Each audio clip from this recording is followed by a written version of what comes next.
On today's show, we take a look at the baseball and softball team's recent runs and update you on the latest news for the LSU men's basketball team. All right, and later, Mitch Rabelais takes us to the links, and we'll reminisce over the top 5 plays of the men's basketball season. I guess I got to give it to him one more time. One more It's time. hump day, so sit back and relax. Halftime in Hodges starts right now.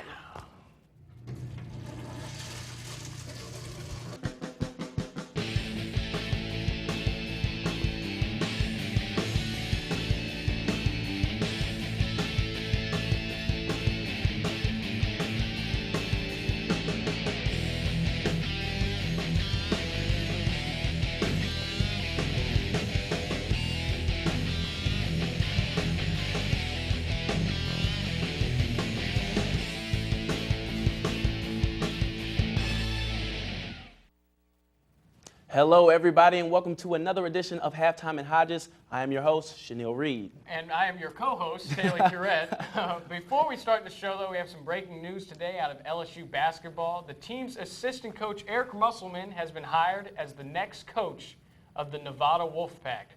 So the hits just keep coming for the Tigers. But we got a packed show tonight as with the football team continuing spring practice. Baseball and softball keep winning, and we have a great top 5. But let's start out with the hot storyline surrounding LSU basketball. The LSU men's basketball team is going to have a completely new front court next year as Jarell Martin has declared to enter into the NBA draft in a press conference held today at the practice facility. All right, first off, I would like to thank you all for coming here today. Today I will be announcing that I will forego my final 2 years of eligibility here at LSU and formally enter my name in the 2015 NBA draft. This has not been an easy decision.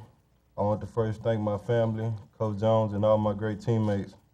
My experience at LSU has been a great one, and I now look forward to the new challenges ahead. Certainly one of the vital reasons that we've had the success that we've had in this program over the last couple of years, and it's because of his services, and we're certainly going to miss him. But understand the position that he's chosen, and we're excited for him and his family. A lot of students come around and ask me to stay and everything, and that played a big part in the decision and everything. I had these two people, I guess his boyfriend and girlfriend, that walked up to me when I was leaving Subway one time, and they stopped me and grabbed me and begged me to stay.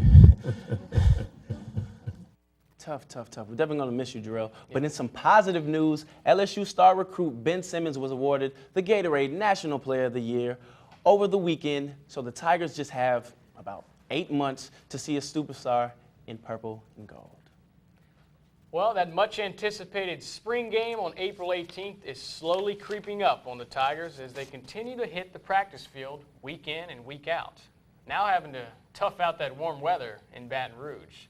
LSU completed a 130-play scrimmage on Saturday that started in Tiger Stadium but was moved to the indoor facility due to rain.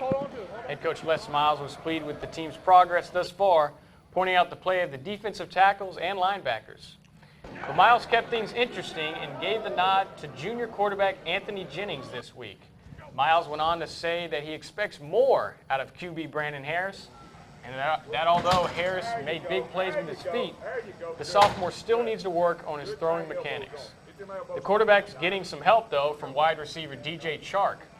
The sophomore continues to impress Miles, who is a rising young player, noting that he caught 2 touchdowns in Saturday's scrimmage. Quarterback Anthony Jennings sees the team continuing to improve, but the junior will continue to push his teammates as practice rolls on. You always want to perfect your craft, but I think this offense is getting better each and every day. So my personal development is also getting better each and every day, and the ceiling, for myself is higher than anybody else's. So I'm going to continue to try to get better each and every day, and continue to get the guys around me. Well, LSU continues practice tomorrow, and the big boys will go at it. The big cat drill scheduled for tomorrow afternoon. So stay with Tiger TV Sports for more spring football coverage. The LSU softball and baseball teams continuing their dominant effort this season, as last night baseball defeated Tulane 13-7 in New Orleans, and the women knocked off South Alabama at Tiger Park 8-0. Softball picked up right where they left off with a dominant effort in the circle by Kelsey Selman for South Alabama, as she allowed just 2 hits and struck out 7 while only walking 1. On the offensive side of the ball, Coach Beth Torina's squad scored a run in each inning. Bianca Bell scored a run on 2 hits and brought her season average up to .554, and Savannah Jaquish continued her reign as one of the most powerful hitters on this loaded LSU team, as she launched another deep homer to bring her season total to 13, a team high. Well, after the win, Coach Torina stressed that if LSU wants this type of success to continue, they got to bring their A game each night out. That's something we talked about before the game. You know, they couldn't show up with their Tuesday night effort. They had to show up with their Friday night effort to beat a team like South Alabama. You know, we shouldn't show up with a different effort no matter what day of the week it is. We should always show up with our best game. But, you know, understanding that this is a top 25 opponent, this is an opponent that's given us a lot of problems in the past, you know, I think they did exactly what we asked them to do, and they kept the pressure on throughout the game. Well, both baseball and softball will be back in action this weekend, with Coach Paul Maneri's club welcoming the Kentucky Wildcats for a weekend series at the Box, and the softball team travels to Lexington for a spring series versus the 16th-ranked Wildcats. Baseball and softball keep bringing the bats, but coming up after the break, Money Making Mitch tells us about some soccer, some golf, and a great bicycle kick. It sounds just like Mitch. We'll come back after the break. Check it out. And we're back. As you see, some madness going on in women's basketball as well. We got the Raging Cajun himself, Slick Mitch Ravelet. What's up, man? Yeah, it's good to have Mitch, but I'm confused. My favorite color is red, but do you have a scarf on? It's like 90 degrees outside. About 90 degrees, man. Well, guys, I'm celebrating Manchester United's big win over Liverpool this weekend at Anfield.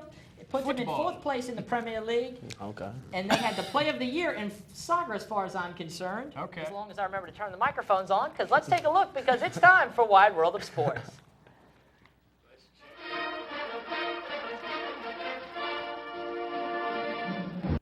We begin tonight across the pond in the home of the Beatles in Liverpool, England. On Sunday, Anfield Stadium was packed as the rivalry was renewed between Manchester United and Liverpool. The Red Devils in their white away jerseys got up early 2-0 when Juan Mata took matters into his own hands and did this, a scissor kick on his back for a goal. Right there you can see the pass from Wayne Rooney. He makes the play, lands, and still manages to get past right into the goal. I mean, that's got to be the play of the year. As you can see, manager Louis van Gaal celebrating the improbable play. It's got to be the play of the year in soccer as far as we're concerned. Yeah. With the win, Manchester United moves to 4th place in the Premier League, and they are in prime position to win the league championship in the fall. Golf great Jack Nicklaus received the Congressional Gold Medal from fellow Ohio native and House Speaker John Boehner on Monday. Nicklaus, who won 18 majors in his career and had 73 PGA victories, most notably he won the 1986 Masters at the age of 44, 6 years after he had won his previous major. He was inducted into the Golf Hall of Fame in 1974 and was the leading money earner on the PGA Tour 8 times. Coming up after the break, Taylor and Chenille give us the top 5 LSU basketball plays of the season. Welcome back to the show. Now, TC, it was a pretty up and down season for the Tigers basketball team, I must admit. Yeah, to say the least, Chenille. Yeah. I mean, from beating West Virginia and Morgantown to the bitter defeat in the NCAA tournament. The highs and lows. Yeah, the Tigers sure do know how to mess with their fans' emotions. Yes, but through it all, there have been plenty of shining stars. And with that, we would like to present to you the top 5 LSU basketball plays of the 2014-15 season. Let's get at it. At number 5, my favorite number, Jarell Martin with the slam dunk against the NC State Hawks. A great dunk, but it still pains me to watch those highlights, man. This was when the game was going good. They had it for sold LSU. up. Play number 4, this is not really one play, but it's just Tim Quarterman's play. First triple-double since the Big Diesel Shaq did back in the 90s. Tim Q. It's always good when you're in the same sentence as Shaq. But number 3 is back to Tim Quarterman with the Slammer Jammer versus NC State. Baseline jam. I like that little thing he did afterwards. Yeah, that was nice. Play number 2, it's like Jarell Martin and Tim Quarterman, the only people. Look at that slam. But once The again, putback dunk. Yeah, he's Posterized. going in the NBA. You Check better him go. out. 2015. But the number 1 play, of course, you know it, I know it. It's Jarell Martin's between the legs dunk against the University of Florida, and not to mention the game was actually tied. So that was definitely some good stuff. But on behalf of all the people at Tiger TV, Jarell Martin, we're going to wish you all success in the draft, but that's all the time that we have today. Thank you for watching Halftime in Hodges. And if you want to catch more episodes, check out our YouTube channel at tigertv.tv and follow us on Twitter and Instagram for the latest LSU sports news, TTV_sports. Another one down. I'm Chanel Reed. And I'm Taylor Curette. We'll see y'all next time. Beat Kentucky, please.